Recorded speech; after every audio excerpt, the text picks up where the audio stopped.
Lindbergh Field's aging and crowded Terminal 1 is in line for a complete makeover. The case of an Escondido man shines a light on the dysfunctional immigration court system. And two expensive new downtown public restrooms are creating controversy. I'm Alison St. John, and the KPBS Roundtable starts now.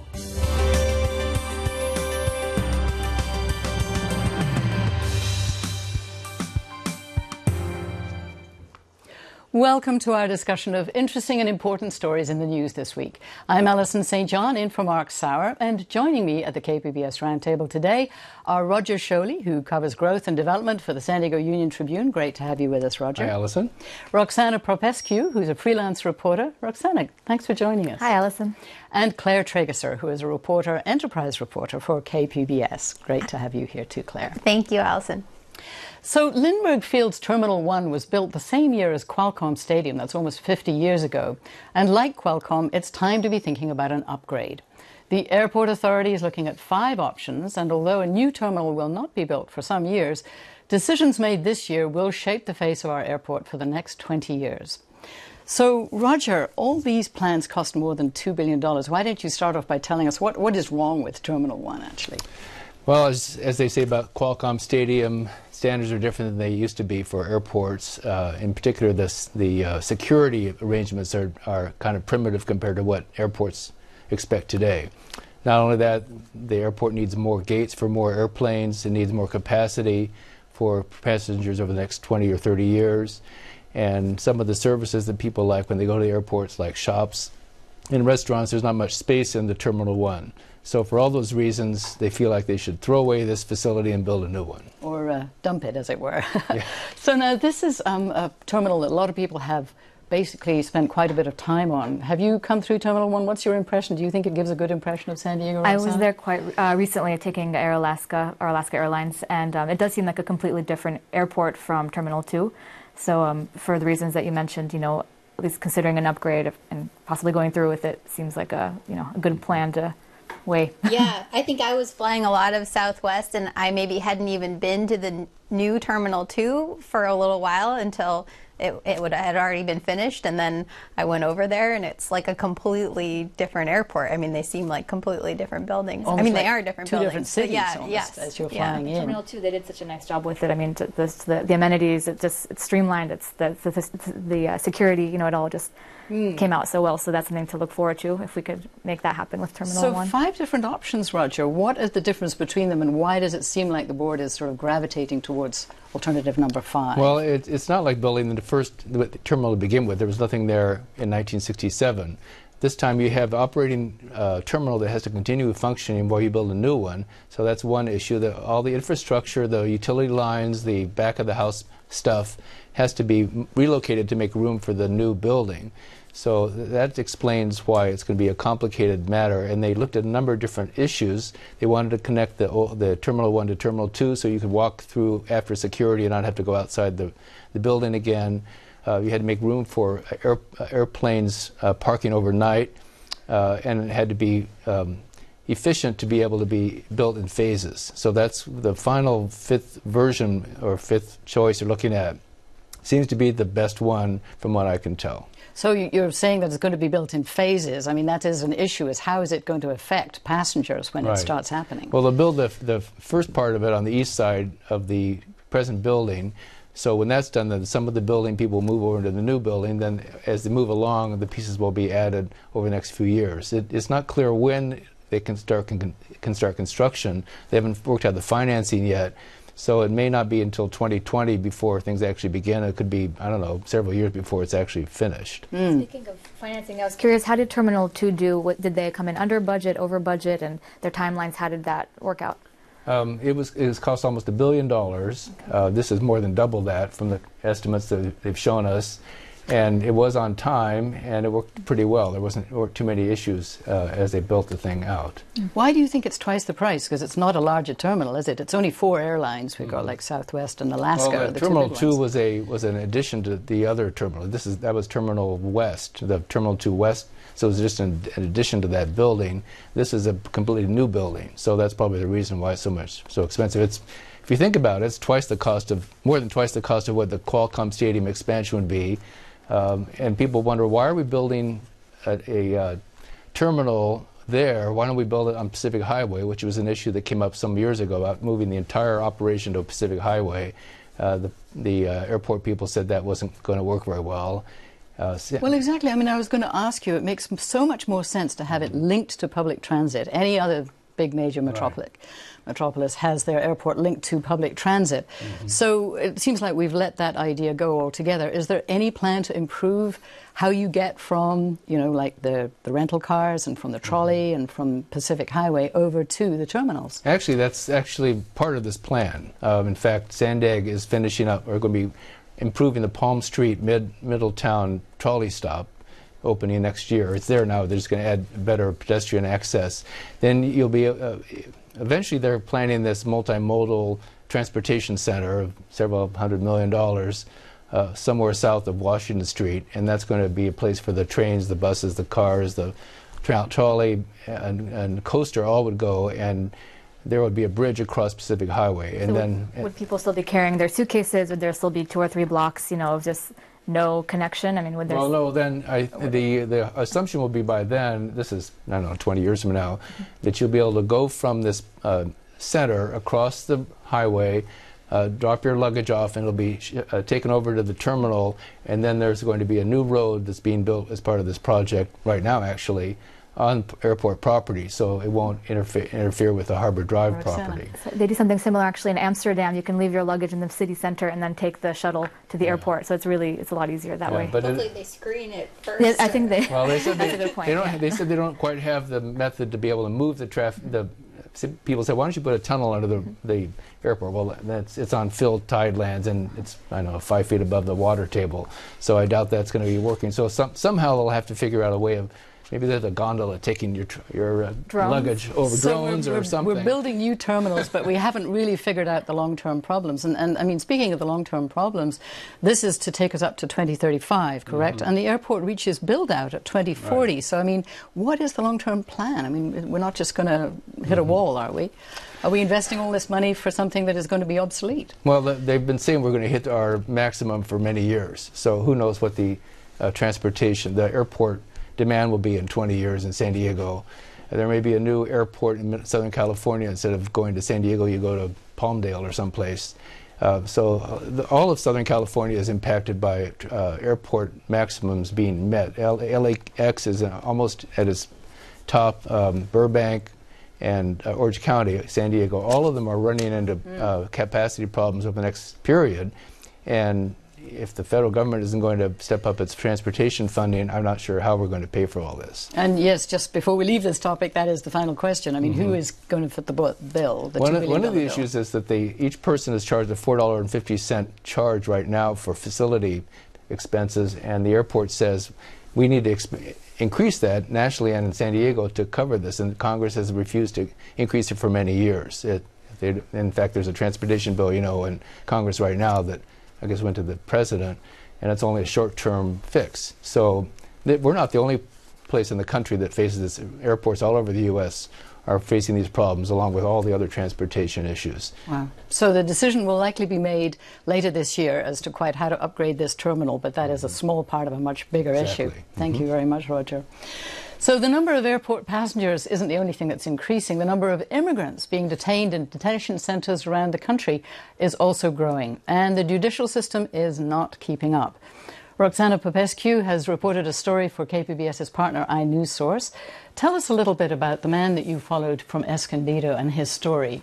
How did he come to be in the United States in the first place? Sure. So his name is Victor Hugo Rodriguez, and he's a 27-year-old man from Guatemala. He entered the country illegally. He crossed the border about a little more than 10 years ago, and he settled in Escondido. He since has been living there. He met a woman, and they have gotten married. They have a family, and he's been working and living the life of an Escondido resident until last December, when some federal authorities, ICE and Border Patrol, and he said also local authorities came to his door and arrested him and some other people in the house in a sting operation. So, some people ended up being released, but he and some others were,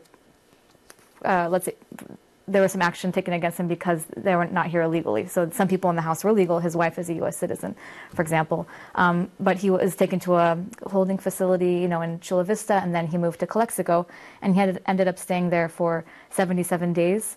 And now he's been released on bond, and his lawyer contacted us and let us know about this what they consider to be a lengthy detention. And so that made us wonder, how many other people are in detention, and what's his story? Yes, you described this as being almost like being in an alternate universe, this judicial system. What makes you say that? Yeah, well, that was, I spoke with an immigration judge who represents the National Association of Judges, and she told me, she was not speaking on behalf of the government, she was speaking sort of just for herself and the judges, and she was saying that, she's concerned that there are first of all, these delays, that, that's a big problem both from kind of a humane level, you'd like to have these cases processed. People are waiting for sometimes years. Yes, do you have any information about the actual backlogs that we have here in San Diego? San Diego, I could tell you nationally that they've grown every year since 2007, and now they've, just as of June, it was more than 450,000 people. So these are cases of people who are both in detention and waiting for their cases to move through the system outside, out in the community. So it's seems to be an escalating problem, and yeah. I think you mentioned GPS bracelets in your story. Is that something that people are doing, and do you know how often? Yeah, I know that the budget for that is much smaller than it is for detention, possibly because these measures cost a lot less, and the budget for that has increased, I think, from 2014 to 2015, I believe that's, so just in the past 2 years.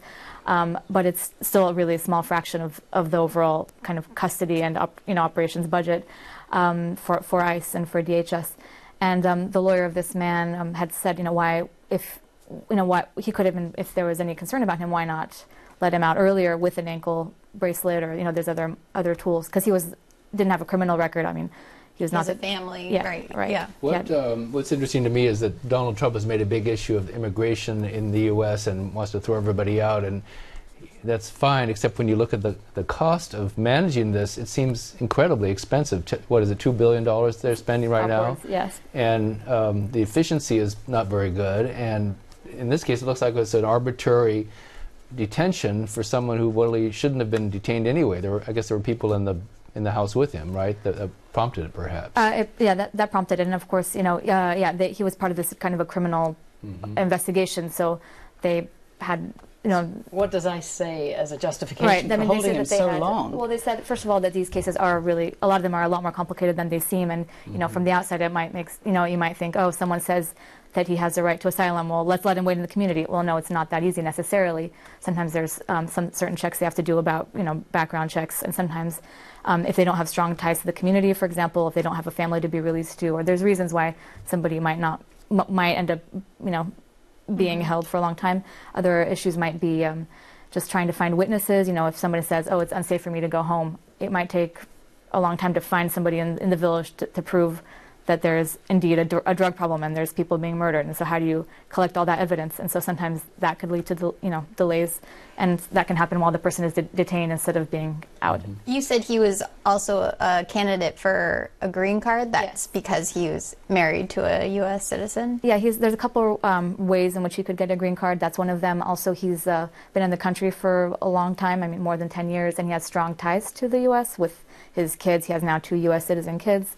And he has, he's kind of good behavior and no criminal background. So these are all reasons that would help him make a strong case that he's contributing, and he's paid taxes, for example. So he's, some people say nobody who's here illegally should be allowed here. So, no matter how good you are, what kind of contributions you're making, you need to just be. Was there some reason why he didn't apply for a green card earlier than this, which would have saved him all this? That's a great question, and I wondered the same thing. And first he got married pretty recently, like within the past year. So until then, he had his girlfriend, he had a family, but they were not married. And once he got the marriage, he thought, and a lot of people apparently think that it's pretty quick. It's like, oh, okay, I'm married. Let me just go wait in line and I get my green card in 2 weeks. He didn't understand that it's a complicated legal process with paperwork, with money, and he's not wealthy. He's kind of. Sometimes you have to go back as well, right? Before that can also happen. He's a very sympathetic figure. He lost his job, and his wife is almost giving birth to another baby, right?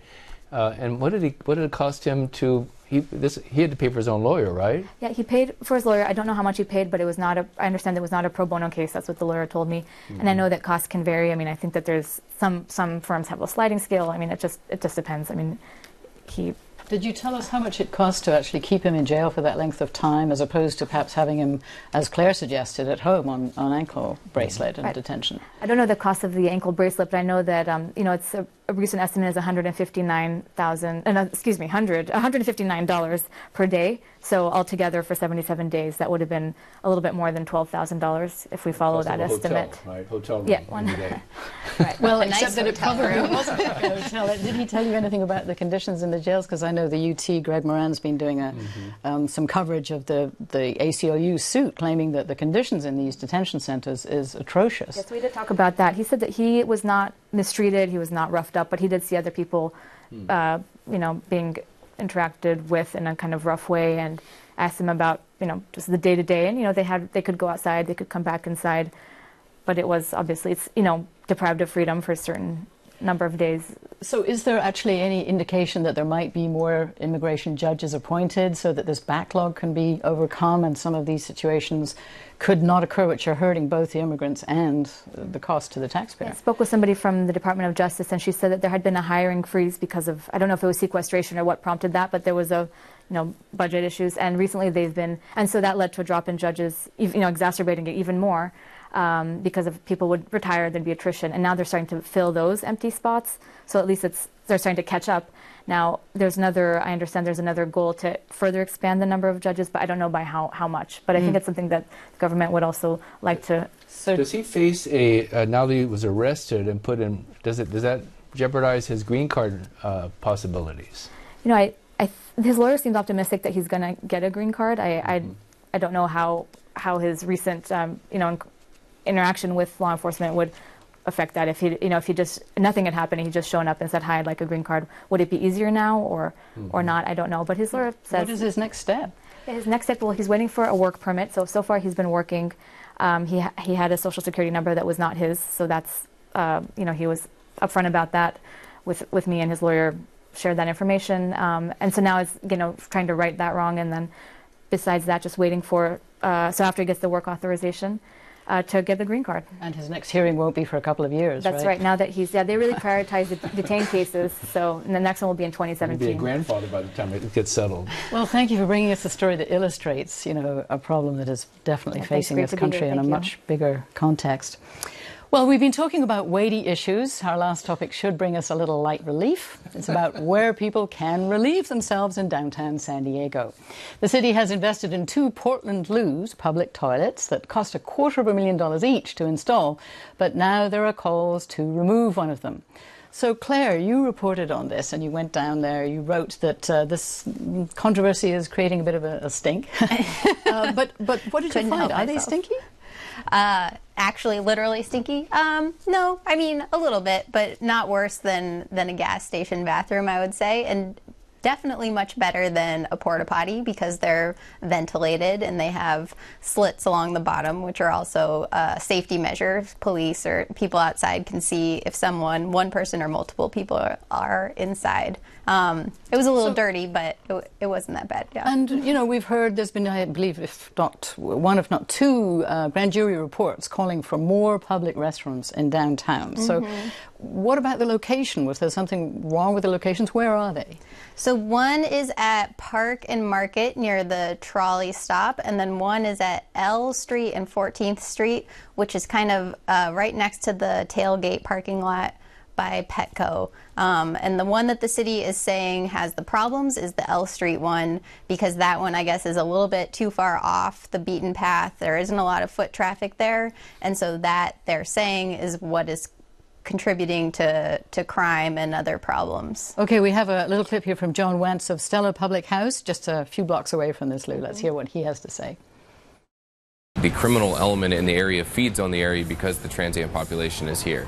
And it's a very, very vicious cycle that happens in this area, and until the city really, really, really actively puts their feet down into this area and does something about that, I don't know if 14th and L is ever a good location. What do you think, Claire? Is it location, location, location? Well, it's interesting because, yeah, John Wance from Stella Public House says that it's increasing the homeless population, crime in the area. Right across the street from the Lou is Mission Brewery, and the president there said that he actually likes it because he thinks that it keeps people from using the sidewalk. He said it used to be every morning he would get there and his sidewalk smelled like a urinal. Now it's better, now that the Lou's been there. Roxana. It does seem like whoever's making this decision is between a rock and a hard place. If they leave it, they get problems, or concerns from business owners, and if they take it away, then they get complaints from people. Like there's a comment, I think it was on your story, or it smells bad. Finally they're taking care of this. So right. There's problems. So. I mean, we should say that the city isn't just going to get rid of it. The solution that they have worked out, which I don't know why they couldn't have done this in the first place, but whatever, is that Father Joe's Villages, which is close by, will open its bathrooms for 24 hours a day, 7 days a week. If the city pays them $80,000 to $100,000 a year for cleaning. So there will still be bathrooms in that area. The cost is comparable in a sense. Yes, the cost is comparable. I mean, they did this whole breakdown about how much it would cost to remove it. It would cost $60,000 to remove it and then to store it. I found that it's about the same to keep it and use Father Joe's. And the fact is, it's not just the homeless who are using it. Right, yeah, that's what I was going to say. I mean, when we were down there were definitely homeless people who say, I use it regularly. It's made a big difference in my life. But there are also a lot of people, I mean, one thing, there was a Padres game going on one of the times I was down there, and there's all these kids from summer camps, and one of them realizes it's a bathroom. He needs to use it then, of course, and then, of course, all the other kids need to use it. So kid after kid after kid is going through it. There was a woman we spoke with who says it's on her walk to work. She uses it all the time. Another guy lives a few blocks away. He says he uses it all the time. And I don't think that, especially, I mean, kids are not going to be going into Father Joe's homeless shelter to use their bathrooms. So the Father Joe's fixes the problem for homeless people, but maybe not actually the public restroom problem. Didn't you say there earlier that the Pinnacle is going to have 2 bathrooms there too? Yeah, so 2 blocks away, about to open, is the Pinnacle Park, which is connected to the Pinnacle Towers. It's a Civic San Diego project, which is where Stella Public House is built, and they are going to have 2 public restrooms in that park. So it's kind of interesting that the city is saying, oh, this is a bad location, but then there are going to be these other 2. The difference there is that the restaurant and John Wance are going to be sort of responsible for keeping an eye on those bathrooms, keeping them clean, making sure that people aren't going in there for a long time. We had a lot of comments on Facebook about this, actually, a surprising amount of interest in this topic. And one of them said the money to install them has already been spent. And I mean, when you think about it, that is a lot of money to have spent on something that they're just going to remove. It actually went over budget. And they say, if crime is the issue, then address the crime, not the restaurants. What do the police say about all this? Well, the police wouldn't say very much to me about this in general. They wouldn't even confirm, people are saying there's prostitution happening in there, drug deals happening in there. Police wouldn't confirm that. What they do say is that the number of police calls has gone up 130% to the L Street Lou, but when you actually look at the numbers, that's from 11 to 25.